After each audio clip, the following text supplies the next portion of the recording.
In the 23rd year of Joash son of Ahaziah, sovereign of Yehuda, Jehoahaz son of Jehu began to reign over Yisrael in Shomeron, and reigned 17 years. And he did evil in the eyes of Yahuwah, and followed the sins of Jeroboam son of Nebat, who had made Yisrael sin. He did not turn away from them. And the displeasure of Yahuwah burned against Yisrael, and he gave them into the hand of Hazael, sovereign of Aram, and into the hand of Ben-Hadad, son of Hazael, all the days. Then Jehoahaz sought the face of Yahuwah, and Yahuwah listened to him, for he saw the oppression of Yisrael, because the sovereign of Aram oppressed them. And Yahuwah gave Yisrael a saviour, so that they came out from under the hand of Aram, and the children of Yisrael dwelt in their tents as before. However, they did not turn away from the sins of the house of Jeroboam, who had made Yisrael sin, but walked in them. Moreover, the Asherah also remained in Shomeron, for he left of the army of Jehoahaz only 50 horsemen, and 10 chariots, and 10,000 footmen, for the sovereign of Aram had destroyed them, and made them like the dust at threshing. And the rest of the acts of Jehoahaz, and all that he did, and his might, are they not written in the book of the annals of the sovereigns of Yisrael? So Jehoahaz slept with his fathers, and they buried him in Shomeron. And Joash, his son, reigned in his place. In the 37th year of Joash, sovereign of Yehuda, Jehoash, son of Jehoahaz, began to reign over Yisrael in Shomeron, 16 years. And he did evil in the eyes of Yahuwah.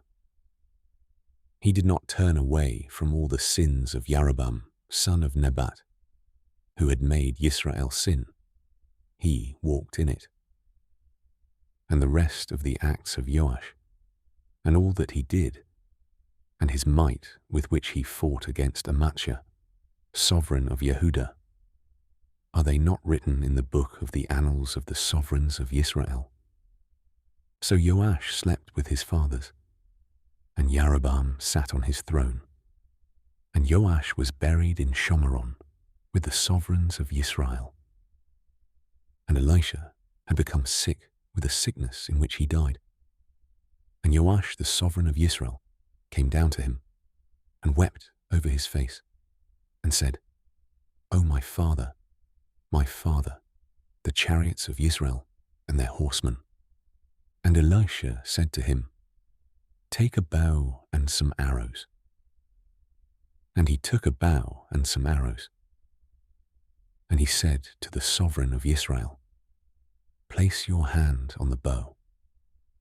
So he placed his hand, and Elisha placed his hands on the hands of the sovereign, and said, Open the east window. And he had opened it, and Elisha said, Shoot. And he shot. Then he said, The arrow of deliverance of Yahuwah, and the arrow of deliverance from Aram, for you shall strike Aram at Aphek until it is finished. Then he said, Take the arrows. And he took them. And he said to the sovereign of Yisrael, Strike the ground. And he struck 3 times, and stopped. And the man of Elohim was wroth with him, and said, You should have struck 5 or 6 times. Then you would have stricken Aram till its utter destruction. But now you shall strike Aram only 3 times. And Elisha died, and they buried him. And the raiding bands from Moab came into the land in the spring of the year.